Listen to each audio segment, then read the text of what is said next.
कल के मैच के हवाले से अगर हम पहले बात करने रमीज सर, कैसा मैच आपको लगा कल का? मतलब वो तो प्रेडिक्ट हो चुका था पहले से। देखिए ये ओवरवेलमिंग विक्ट्री है भारत की और इसी तरह से होना चाहिए था क्योंकि डिफरेंस था दोनों टीम्स में। बैटिंग अच्छी की नेपाल ने। आई थिंक बॉलिंग में थोड़ा सा एक आधा क्वेश्चन मार्क होगा भारत के जहन में और फील्डिंग जो थी वो अप टू द स्क्रैच नहीं थी, बट ओवरऑल रिजल्ट्स तो ऐसे ही मिलना था आपको। बिल्कुल, वो तो हम पहले भी बात भी कर चुके थे शो में। और जिस तरह रमीज भाई इंट्रो में इन्होंने कहा कि अब ओब्वियसली ये एक ऐसा मैच है जिसने डिसाइड करना है कि दूसरे ग्रुप में कौन सी दो टीमें क्वालिफाई करेंगी।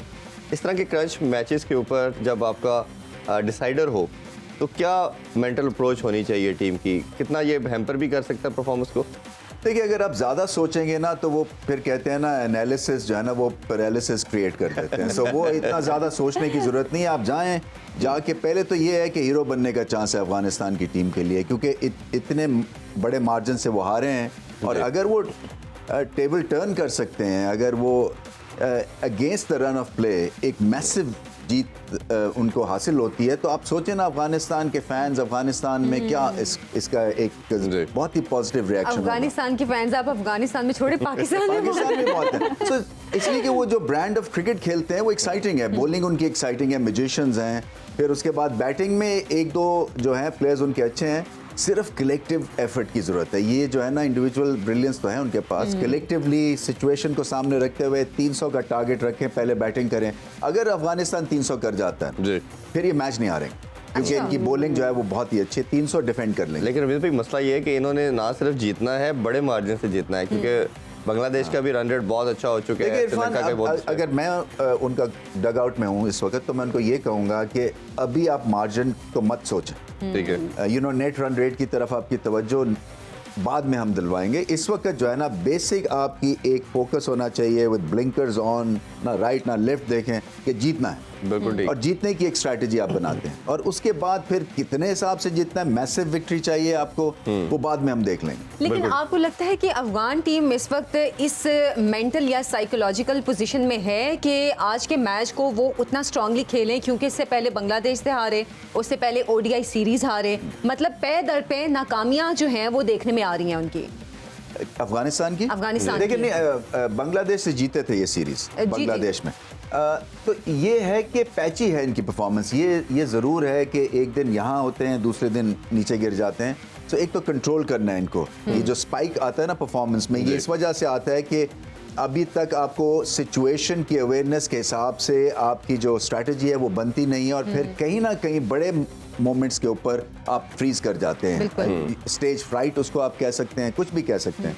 तो इनको यही कोशिश करनी चाहिए कि बड़े मोमेंट्स पे बड़ा दिल करके और क्लैरिटी ऑफ थॉट के साथ उस सिचुएशन को टैकल करें। अभी टैलेंट बेइंतहा है, बट वही बात है कि टैलेंट अलोन जो है ना वो आपको फिर कंसिस्टेंसी नहीं दिलवा सकता। आपको फिर गेम अवेयरनेस जो इरफान बात करते हैं वो बड़ी इंपॉर्टेंट होती है। बिल्कुल ठीक है। अच्छा रमीज भाई, अब अगर लेट्स सपोज ये टॉस हार जाते हैं तो फिर आपको क्या लगता है किस रन तक रिस्ट्रिक्ट करना चाहिए इनको?